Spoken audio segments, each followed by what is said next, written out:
లక్ష్మీదేవి ఆహ్వానం. నేనుగా చెప్పా కదా, రాగి కోరుతుందని. రా తల్లి వచ్చి కూర్చో. ఆ అమ్మకి ఇష్టమైనటువంటి పరిమళ ద్రవ్యాలన్నీ కూడా అందులో వేయటం, పసుపు కుంకుమ ఒక పుష్పం వేయటం, అక్షతలు వేయటం, అక్కడ పెట్టడం. అది ఒకటి.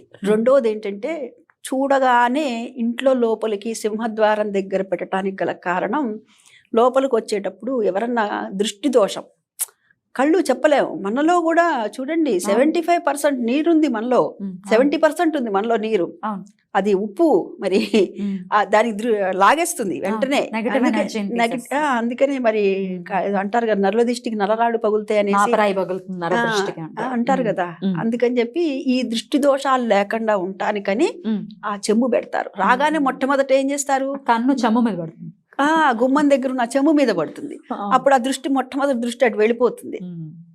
కొంచెం సేపు వరకు వాళ్ళ దృష్టి ఎక్కడ ఉంటుంది, అక్కడే ఉంటుంది. వీళ్ళు ఎందుకు